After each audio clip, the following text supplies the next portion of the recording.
New Richland, Heartland, Ellendale, Geneva Coaches Show is brought to you by First National Bank, Waseca, Ellendale, and Hope, and Hy-Vee Foods, Owatonna. Dan Stork, football coach for the Panthers, hosting Sibley East yesterday. Boy, it certainly seems like it was back and forth getting the score updates from that Cat Country broadcast yesterday. Ultimately, the Panthers win it 38-29, and I don't know if you guys were ever behind, Dan, but it seemed like it was back and forth all night with a lot of points being scored. Yeah, exactly. It was. We opened up the game scoring on our first drive, and I never did trail in the game, but holy cow, it was a game. We were. I think 2 different times we got within 1 point, and we're always right there, knocking on the door. And I got to give Sibley East a ton of credit. They're a very good football team, very big and physical up front. They got a nice passing game with the play action pass. Actually, they found the ball on it, and they gave us a lot of fits defensively last night. What is it that the Panthers were able to do to always stay just enough in front to win? Well, I tell you, when we needed big plays, we went to the air with Sam Friggy, and Sam had a huge night.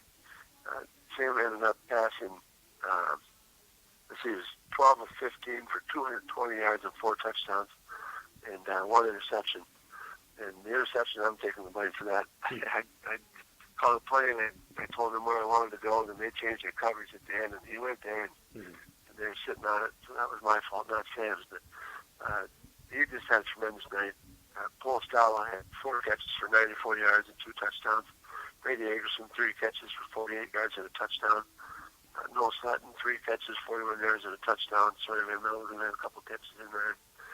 And Sam just really put the ball on the money. And looked very, very comfortable back there, a lot of points. And we got hit a couple of times, but for the most part, our offensive line did just a phenomenal job blocking a very, very good Sibley East defensive line. They got touched with the blitz a couple of times, but Sam stood tall and made some awesome throws last night. And I can't give enough credit either to those wide receivers. They went up and caught the ball. And when they were being cut, they had good coverage on them. We just went up and grabbed the ball. And got to give them credit for that. And then Perry Peterson also, with all that work in their passing game, Perry Peterson also rushed for 176 yards and a touchdown last night. So offensively, we were able to really move the ball out. We had 412 yards of offense. And, we ran 24 more plays than they did offensively, which is impressive. It was our goal to kind of keep the ball out of their hands because they're rushing attackers. Boy, I don't know who can stop it. They're tough. We had 24 first downs to their 12, so time of possession, we had the ball almost 12 minutes longer than they did.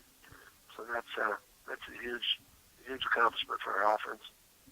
To be 12 for 15 through the air is obviously incredibly effective. What kind of passes and what kind of routes and such were you guys running? To be honest, a lot of deep balls. We had a lot of one-on-one coverage on the outside, and we were a little bit bigger than a couple of their corners, and we kind of went after them. And Sam threw the ball up high where only our receivers could get to it, and sure enough, they did. And, we got some play-action pass working last night. That helped a little bit, but, like I say, just some nice deep throws. Okay, so a win last night, 38-29. As far as the extra points and a lot of going for 2 made for some interesting numbers unfolding as the night went along. What was the scoop there? Are teams mostly going for 2 points? You know what? We just, in terms of us anyway, we've kind of been struggling in our kicking game a little bit. And last week up in Winthrop, we were only 5 of 9 on our extra point conversions. We tried to kick a couple, missed them, and went for 2 a couple times and didn't get it. But we kind of focused on that a little bit in practice. Probably more than anything, it's a coach's call to play that it's kind of a sure thing down there. And we were able to do that last night. Sam Brady came up with a huge 2-point conversion on our final touchdown when they kind of spread their defense out a little bit because they've been pounding the ball off tackle pretty good on them. And Sam noticed their Mike backer coming up for a blitz, so he tapped the center and made a quarterback sneak and was untouched. So that was really heady of Sam.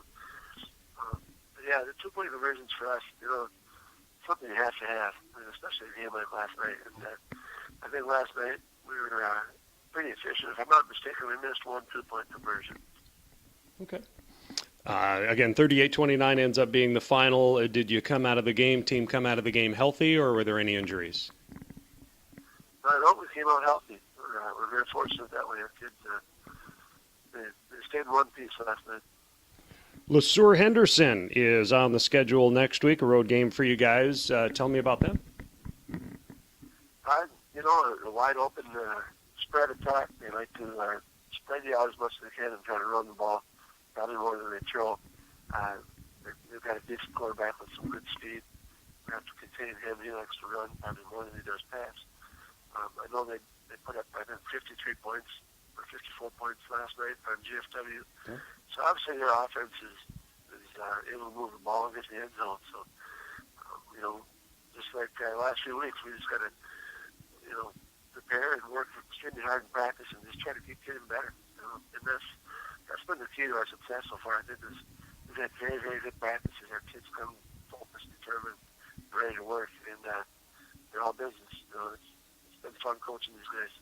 And what are things looking like right now for you in the section standings with your fourth straight win last night? To be honest, I'm not real sure. I haven't looked at all that much. We're kind of focused on one game at a time, but we should be sitting right around probably a 1 or 2 seed right now. I'm guessing probably a 2 seed. Maple River's kind of the team to beat. They're a very good football team, and hopefully we can win out these next couple of games here and then get a shot at Maple River in week 8. And could be a lot riding on that game. That's pretty fun. All right, well, keep it going 1 week at a time, as you say, at LeSueur Henderson next week after a 38-29 win for the Panthers over Sibley East last night. Dan Stork, football coach for NRHEG. Nice job to the guys, getting a great win. And, Dan, thank you for the time. Thanks a lot, Roy. All right, you're welcome. Coach's Show is on KRFO.